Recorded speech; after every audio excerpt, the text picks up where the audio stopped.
Part one, we're going to start with the man behind me, Sergio Aguero. Yesterday, that big announcement, a shock announcement maybe to you, the fact that he's not going to be at Manchester City next season. So we'll see exactly where he ends up. We'll discuss who's going to replace him. But what a man, what a player, what a decade it's been. Sergio Aguero striking fear into the fences up and down the line. Sergio Aguero, that's brilliant! Aguero! Oh, he can't stop that. Aguero had it and scored gloriously. Oh, it is sensational. Aguero, they've got yet another hero here. Aguero becomes the highest scoring non-Englishman in Premier League history. Aguero! Staggering! Just staggering! Yeah, the word legend sometimes used a little too flippantly, of course, with a lot of people about certain players. Not this guy, Leon. Not this guy, because this guy is a proper legend for a number of reasons. That one, in terms of where he ranks at his own club at Manchester City, is quite plain to see.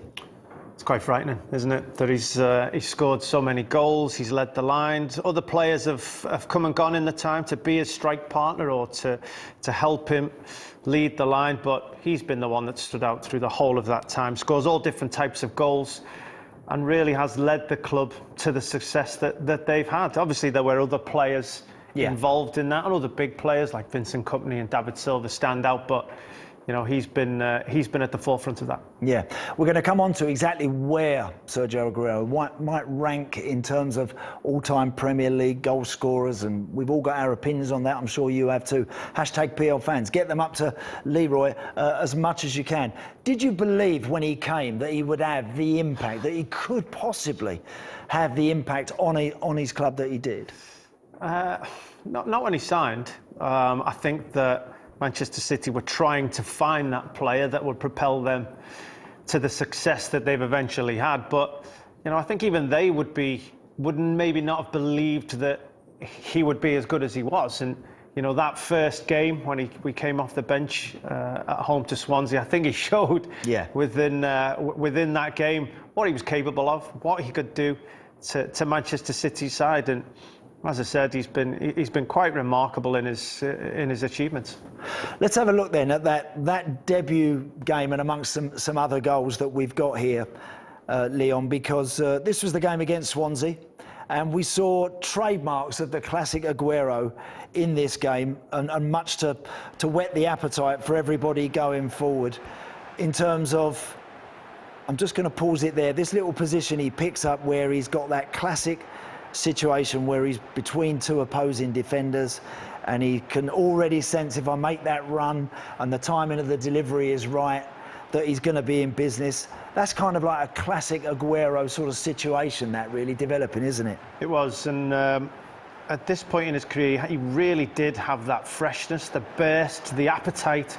I mean, he's still got all of that now, but you saw him really getting into those positions. He played up as a front two in them positions as well, which, you know, you see him dropping into all of this area of the field now, and that's because he was playing right up alongside another striker. It was Edin Dzeko in this game, but didn't matter where he went to. Did he come deep? Did he go on the shoulder? Even within that first what a strike that game against Swansea City, he showed quite comfortably what he's capable of. Both types of goals, great strike, great striking nous about positions to get into, and it really did whet the appetite of what was to come. It's the variation and the breadth of the type of goals that he scores, Leon. Whether they're tap-ins, whether they're little headers in the 6-yard box, whether they're brilliant strikes like that one we saw against Swansea in his first game, and then there was this one. Do you remember this one against Liverpool, which was like, well, this is. See, I never had him down for these sort of goals. This is one of those moments that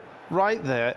He's got to the ball before the goalkeeper. The goalkeeper's probably thinking he's all right. He's got the striker facing the corner flag. The two centre halves aren't too concerned. You don't see Jamie Carragher running back to the goal line thinking there's much on from that position. Even I think it's Daniel Agger isn't showing any real desire to get back. They think that they're quite comfortable at that moment. there's not many people you'd expect from this position to be able to find a shot on the half volley, on the spin, and get into that position. And just watch Skirtle as well. I'm just going to overly highlight in that position. His reaction, he's got his arms out, doesn't see it coming. And the surprise. Yeah, the surprise. It's from everyone. Harry does that. But he's continued to do that. He continues to score. Who would have thought that, he'd be able to waltz through defenders as he's about to? If you'd have said he's going to somehow wriggle through into this position all by himself, you would think absolutely not. But touch, skill, strength, holding people off. What he actually has as well, which you could see there, just go back on that one, Leon, just a bit, because what you actually see with Aguero in these scenarios is we do see strikers sometimes going down a little bit too easy. None of us, I think we all frown at that a little bit. With this guy, his body and his physique and his power that he had, he's able to resist any of these challenges, stay on his feet. Look, he almost gets his foot trodden on there, but he senses there's a goal. I sense there's a goal for me. Once you're making that decision to pretend to shoot for goal and have another touch of the ball, that's when you're actually off balance. So that's when Danny Welbeck is on this, puts an arm on your shoulder. It is quite easy to lose your balance.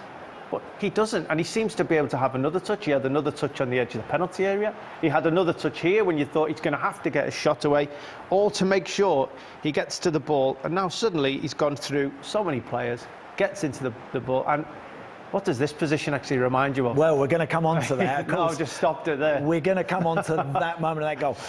In these moments, look, we're blessed, Leon, nowadays. We've got so many great strikers. We've got the Harry Kanes, we've got the Mo Salahs, we've got all of these guys nowadays that are full of goals and amongst the goals.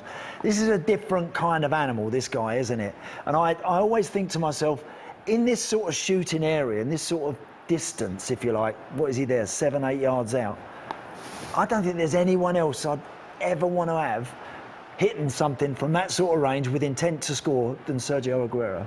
No, and quite often he has the ability to find the bottom corner, which is always say to aim for, but it doesn't seem to matter. He hits the target, he hits it with such venom and power and ferocity. The goalkeepers don't really have a chance, and you see it again here. No goalkeeper in the world is stopping that one. And no, it's the type of thing that we've seen time and time again. Yeah. Again, this one's a little bit more recent. There's that particular area again, Leon, where you mentioned where he's dropped off the front. This is against a Leicester team. You can see Danny Simpson there, part of their Premier League winning team, about to come out and try and smother him. But if you let him take a touch there... But if you're a defender and he's drifting from this position out of here, are you happy? Are you... Well, I think you're happy, but I don't think you're happy the minute all of a sudden he realises he's got 5 or 6 yards of space and he can turn and hit it. Well, because he will do that. Look at that. That crossbar's still rattling now.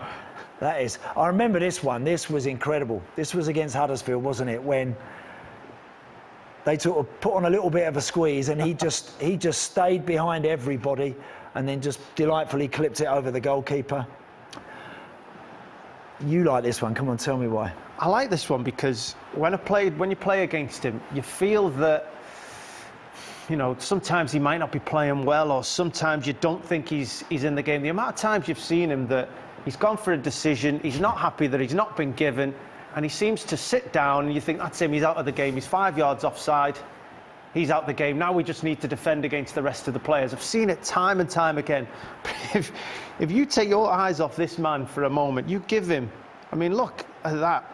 Suddenly Lovren thought he had all the time in the world. Yeah, to go and Sergio Aguero was sat on his backside moments ago. He's done that. Quick little spin into that position. And even from there, we just showed the goal he scored at the other end against Skirtle. If you've got him facing that way, with, the angle is so acute, you don't really feel that you should be that concerned, I wouldn't have thought. I know he's in the penalty area, but you'd rather have him there than the position we showed moments ago, facing the ball. But this is what he's capable of. How many times have we seen that? 257 goals he scored for Manchester City. Again there, crowd scene, plenty of people around him, prepared to hit it from distance, thumping strike, goalkeeper, absolutely no chance. So the variety in his goals over the years has been amazing. When you played against him, So what's the game plan when you're dealing with an Aguero? What's being said before a game when you with a player like him? Try to make sure he doesn't have the ball to start with, or I think the plan is always to make sure you can force him into areas that you want him to be. You don't want him facing the goal. You don't want him in and around your penalty area. You know, I'd argue that from a defensive point of view, the one we saw against Leicester when he drops in there, I feel at that point a defender's happy and a midfielder needs to be aware and come over and deny him that space, because it's right. You want to force him away from goal. You want to force him wide. Yeah. But you at the same time cannot give him more than 2 or 3 seconds of space and time on the field, because he'll turn and score a goal from that position. But you know, even when you force him wide, even when you get into these positions, he's got such ability to find the answer. That's why he's been as good as he has. He certainly has. Right, we're going to have a little look in some detail at that goal that clinched the title for City in the 11-12 season. But let's have a little wander down memory lane. Let's just have a listen. Soak this up one more time. Balotelli. Aguero! Staggering! Just staggering! He's won the league with 90 seconds of stoppage time to play. United's game was over. They had it. They've had it stolen back. It's just the most extraordinary scenario you could have dreamt of. Where does football go from here? Right, hands up whose hairs are standing up on the back of their neck. Mine are. Oh, mine. Every single time I see it. It is just incredible at that moment. Where was you that day? Was you playing? Yeah, we played. We'd just beaten Newcastle at Goodison 3-1. And it was one of those that you knew the title was on the line, and you came into the dressing room after the game to see how it had gone, and to hear that the scoreline was as it was. Yeah. It was one thing. Yeah. But then to find out the manner in which the game was won, and then it was shown all over the news, and you could see it, and you know, he just sat there being amazed by the situation. It kind of felt as well, look, because United had been so dominant under Sir Alex and they've been so good, it kind of felt that all the neutrals out there across the world probably were desperate for somebody like Aguero to come up and do what they did. How good was that team that year, Leon? Very good team? Yeah, it was very good. And it developed from a couple of seasons before. You know, they'd brought in Mancini, they'd started signing such quality players. I mean, they took Joleon Lescott from my Everton team. They had De Jong, they'd brought in Yaya Toure, David Silva. So they'd been developing all along. I think they'd won the FA Cup the year before, and you could see the progression that they were making. But if it wasn't for that man, they would have stumbled at the final hurdle. And had they done that, who knows if they would have been able to go on and win titles after that? Because, you know, to get close and fail, yeah, it becomes a huge hurdle. So, you know, to score that goal, and it wasn't an easy chance. It was, you know, I think as they went into injury time, they were a goal behind. You know, Edin Dzeko's position and goal gets forgotten about in the lead up to that, but it's certainly the Sergio Aguero goal was. Where were you, Andy? Well, I was commentating. I was with Peter. I was with Peter, and it was just incredible. And you know, we've never, certainly on the analysis show, we've never given that goal, that moment, the proper treatment, the analysis treatment, which we're about to do. So come on, let's have a little look at it. So you're right. So it's now 2-2. Dzeko's just scored. He's just scored. There are seconds. We're all kind of looking at the referee. You're all expecting him to put the whistle to his mouth at any point, Leon, and blow the whistle for the end of the game. QPR had a throw in. Of course, they have to remember, they were down to 10. Joey Barton had been sent off. So they're down to 10 men, and they were fighting for survival on the day too. They were fighting, scrapping for survival. So there are seconds left on the clock. And we thought we'd have a little look at exactly what might have happened, what could have happened, and what eventually did happen, of course. So this little throw-in down the side here, I just wonder there, could that throw-in, Leo, not have gone there? Would you not have thrown it down the line rather than trying to throw it to your teammate? Yeah, I think in hindsight, because if you throw it, as you've just pointed, into that position, all that Joleon Lescott or Clichy can do really tap it back out. Head it out. Yeah. head it back out, and suddenly they get another throw in further up the line. Yeah. Eating into the clock. Manchester City are really, really in trouble. But history will tell you that's not what happened. Jolien wins a good header, and suddenly De Jong's marching forward with the ball. And Got to pick up. Give me a circle there, Leon. Give me a circle round Vincent Kompany, who's already decided, forget all that nonsense at the back.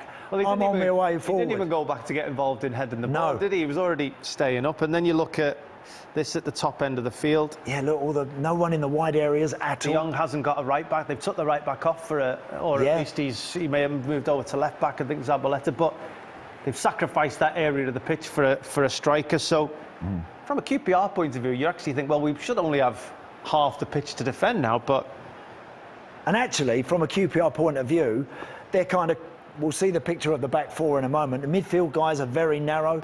Jamie Mackie there, you can see him flying back to just try and make the numbers up. Again, players filtering back, just trying to get goal side of the ball. But it's all about, of course, what happens in here. Vincent Kompany is just looking to go and pick up a position. He's not even really sure where to go at the moment, Leon, is he there? he's not. But I do think his position, if you look at Sean Derry and you look at Vincent Kompany, I think that run from Vincent Curry just attracts Derry Yeah. into that position, doesn't Right. it? I think that, and we'll just see as I move this on, the effect that has. So Vincent Kompany's in that pocket of space, which is difficult to mark. Yeah. So I do think, despite him not really touching the ball, I do think he has an effect. Suddenly, here's Sergio Aguero. Aye, who's appearing on the scene? It's So- the man himself, and we've just seen with some of his other goals, when he's dropped off the front, when he's picked the ball up, he can hit them, and they stay hit. But if Derry's still in that position, makes it a 4. It's a lot more difficult for Sergio Aguero to drift into this. Into this pocket of space. And importantly, Leon, if he stays there, it's difficult for Nigel de Jong to actually find him. Yeah. Nigel de Jong might have gone wide to David Silva. You can see at the top of the screen, he might have just gone for a simple ball into a wider area. But he's hanging on to the ball because there's that run, and it's taken Sean Derry away. All of a sudden now, Leon, it's on for De Jong to just roll this one in to the main man. He does. But at that point, he does have the David Silva pass, doesn't he? I mean, I think I've just seen he's just looked at it and he's just thought, maybe he's just heard the shout from Sergio. He's definitely decided that he's fancying playing that pass more. And I think in that position, despite them being two club legends, I think it's fair to say that both of them are two incredible players. I think he chose the right option. I think giving it to Sergio in that position. History tells us he definitely selected the right option. So look, so he gives it to Aguero here, who still is now what? He's 35 yards out. When he picks this ball up, Sean Derry quite right now has forgotten about Vincent Kompany. I've now got a front up Sergio Aguero. Look at that back four, Leon, how narrow they are. They're doing the right thing. Don't forget there's seconds left on the clock. They're down to 10 men. They've got everybody getting back behind the ball as much as they possibly can. Ironically, Leon, before you move this on, ironically, this is a situation nowadays that the current City team, probably because of this day and the success that they've had, they face this every week, Man City, where there's a narrow back four or back three, midfield players getting back, very little distance between back line and midfield to find people. So they face this all the time, and this guy picks it up in that spot. Well, if you look at it as well, they're actually set up quite well. They've got all the bases covered, and you can see Nasri at the bottom there. Yep. All of the places, Vincent Kompany as well. They're spread out, they're covering good positions, and that just naturally just spreads the defenders out a little bit more than they'd like. It makes them just part themselves another 2 yards further away from each other than they maybe would have liked before. Yeah. And that can make all the difference. But, you know, as he gets it now, he's only got one thought in his mind. You can see from the fact that he plays that pass, he's always going for the give and go. Can I just say there as well, one thing, I'll take that back, just at that point there, because even here, he'd have been forgiven for playing something in there for Samir Nasri, wouldn't he? Again, to let Nasri maybe run in towards goal himself, he'd have been well forgiven for doing that. But you're right, he's only got one thing on his mind, Leon. Take us through it. And even that, it just shows, I mean, I've mentioned it already, it shows his character. He could give it wide and get it in the box. He wanted this moment. As much as the team needed it, as much as he got it and they needed the goal from anywhere, he wanted it for himself. There's no doubt about that. Because as you say, he gives this ball to get it back. Look at his movement. It's sharp. Balotelli does really well, to be fair. I'm not convinced, first of all, I'll just take that back. I think Vincent Kompany, again, is clever without really affecting the play.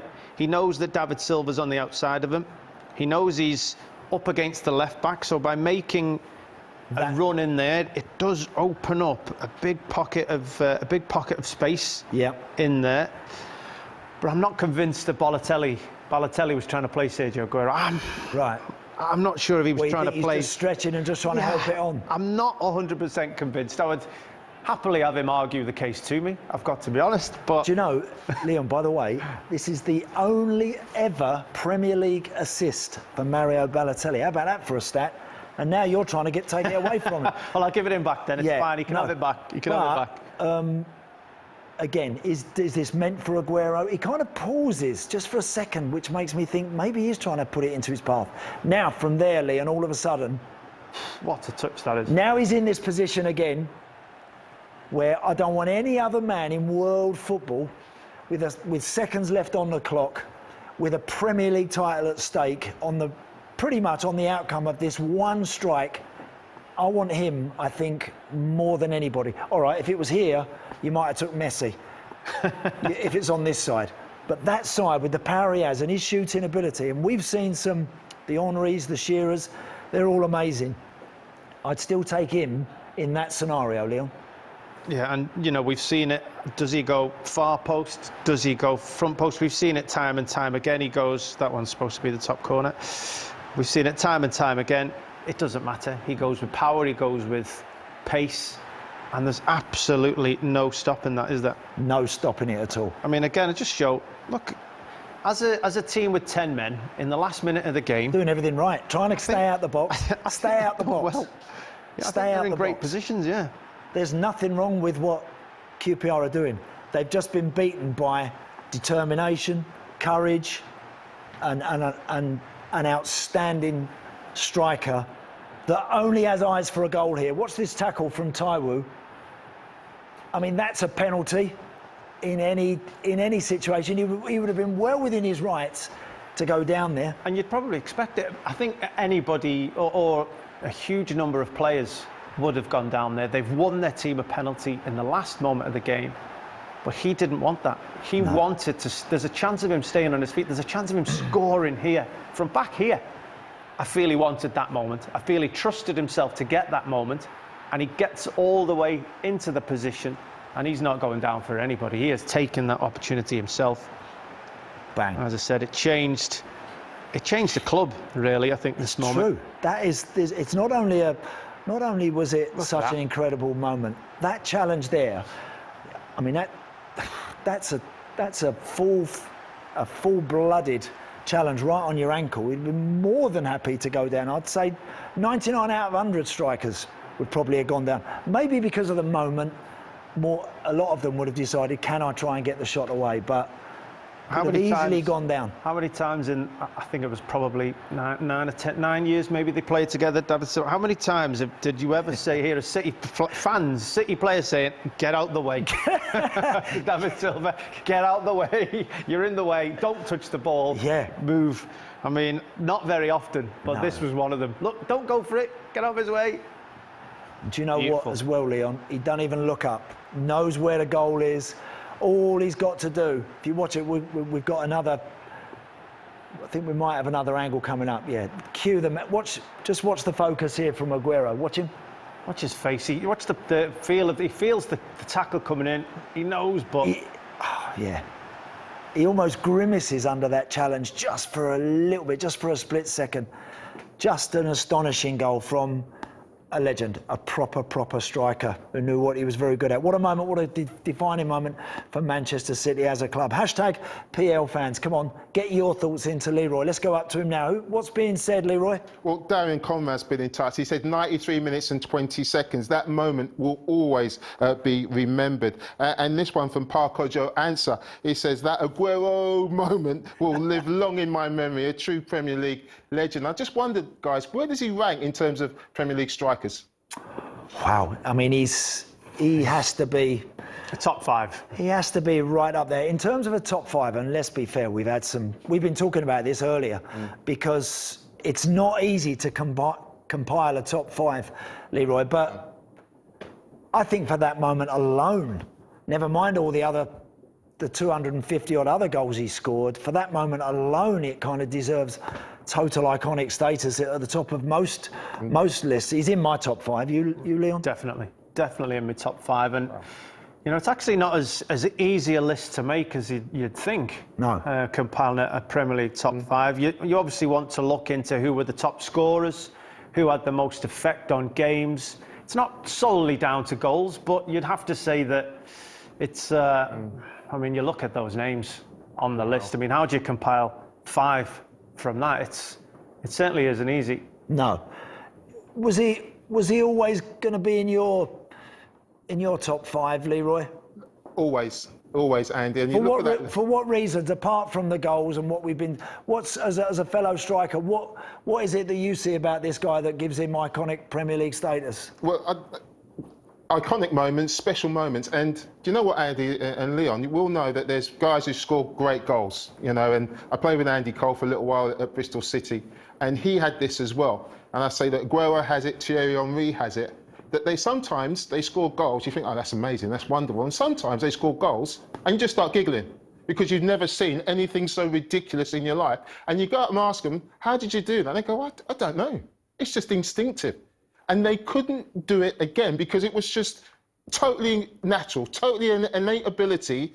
You know, you see where Aguero picked that ball up. He knows he's going to get a chance on goal. No one else would know that. I think Thierry Henry had it. I saw Andy Cole do it at some times. Yeah. And they just have that ability just to make you smile because you're thinking, that's just ridiculous. I've never seen anything like it, and I most probably won't see anything like it again. No. And that's why I think that's why I had him in that top 3, in my opinion, with Thierry Henry. I had Alan Shearer in there, and I had Aguero. And there's other players who could do it, but these guys did that on a regular basis, and they did it differently. Wherever they picked the ball up, they could see a goal, and you couldn't. You're thinking, they're not going to score from there. Yeah. Bam, it's back in the net. Well, we've actually all picked our top 5s. We'll come on to those in a moment, but we've got some interesting numbers here in terms of minutes per goal, the amount of minutes between these goals, how many minutes it takes them on average to get their goals away. Sergio Aguero tops that list with all of those great players, Leon, there. They're all still in there, but he's scoring every 108 minutes. You know, so it's just a little bit more than a game every other game, you know, that he's scoring in. And when you look, there's no Alan Shearer on there. No. You know, now Big Al with his 260 goals, unbelievable, but not able to knock the bid at the rate of knots. I think, to be fair to Alan Shearer, he probably his numbers to minutes goals ratio would have went down towards the end of his career as everyone else does. But you know, Sergio Aguero, I'm not surprised he's at the top. He always seems to score goals, and we're talking Premier League goals here, not cup games, not other ways when you maybe play against lower league opposition. This is Premier League goals. This is a man who just had an innate ability to find space, find time. If you give him any opportunity, he'll score. And look at the list of names that he's on there with. Unbelievable. Yep, a stellar list of names. Okay, right, so it's that time when we came into the studio today, we said we'd pick our top 5 in the correct order, okay, in the order that we want them to appear in, with 1, 2, 3, 4, 5 of Premier League great strikers. So this is mine, okay, I picked my 5, and the order they're in is as follows. That guy, to me, was incredible, so close behind Big Al. Drogba, what a player he was as well. I've then got Aguero just in front of Wayne Rooney. I'm not sure maybe what you guys at home watching think about that. Hashtag PL fans, you can hear from us. Leon, let's have a look at your 5. Well, I think I've gone for the same 5 as you. It'll just be a different order. I've gone for Alan Shearer first, not just because he scored, you know, so many more goals than everyone else, but a young Alan Shearer that played from the beginning of the Premier League for Blackburn. His early years at Newcastle was absolutely frightening. You know, the way he led the line, he scored all sorts of goals himself. I thought in that period, I just think that he still stands out to me as an old-fashioned centre-forward. Thierry Henry and Sergio Aguero are a bit different. Drogba's probably the same as Alan Shearer was. Yeah, they're different types of striker, but Alan Shearer stood out to me. Sergio Aguero still fourth. Had a debate around him and Wayne, but I think the fact that Wayne's numbers and Wayne's all-round game, you know, and his selflessness for the team, it gave him the edge on that. But you know, I feel bad putting Sergio in fourth, I've got to be honest. And there's some unbelievable strikers we've not been able to get on there. Leroy, what about your top five? What have you got? Well, I think it was the same five as you guys. If you ever have a look at it there, Thierry Henry was top for me, and Sergio Aguero. For the reason I've just given them out, they just made me giggle. Alan Shearer, look, they're just an absolute legend. Just the amount of goals, different types of goals, great in the air. I had to have Didier Drogba out there because I just thought he was just an outstanding striker who could do everything really well. And then Wayne Rooney, you know, again, outstanding, more of a number 10, I thought, but he played brilliantly up top and scored some wonderful goals. And I've got more comments there about Aguero. As Sheikh says, he's one of the best strikers with grace of the Premier League, coming from a United fan. Al Black says even the referee was actually celebrating with the Man City players when he scored the goal. Sulshash says, love watching today Leon Osman's analysis on the Aguero goal, outstanding. And Bubba says Aguero is top 5 Premier League strikers ever, and we totally agree with that. But I think the big question on everybody's lips is, how are we going to replace Sergio Aguero, Andy? That is a tough one. That is such a difficult one to know. Now that it's been announced that Sergio Aguero will not be playing his football beyond this season at Manchester City, they'll be looking for somebody. There are names on everybody's lips, Leon. Erling Haaland, of course, is looking like the hottest property in Europe right now. Kylian Mbappe, could Manchester City afford him? Yes, they could. Will they get him? Don't know. Don't think so, but you never know. But what are you thinking where they're going to go? I mean, they're Manchester City. How much is it going to cost them to start with? Is that come into their thinking? Are they going to blow people out the water to get a replacement for Sergio Aguero? You'd think they'd have to go big. You would think that. You wouldn't think that they can get one that's going to emerge over the coming seasons with the stature that their club have and the one that Sergio Aguero had. I wouldn't be surprised if they went and tried to get a Harry Kane. Yeah. I've got to be quite honest. It wouldn't surprise me. Would he be a better fit, Harry Kane, than a Haaland or an Mbappe or one of those guys? Well, I think I look at Harry Kane's style this season, where he does occupy centre-halves for goals, but he drops deep. Manchester City have got in the habit of playing with a false 9 this season, one that comes into spaces, allows runners to go in behind. And I think Harry Kane's shown this season that he's more than capable of playing that role and giving assists to the team, bringing others into play, while still getting the goal-scoring numbers that a Manchester City would require. We'll see, but what a great player Sergio Aguero has been. It's been an absolute blast having him here. Still got a bit to do, of course, for the rest of this season.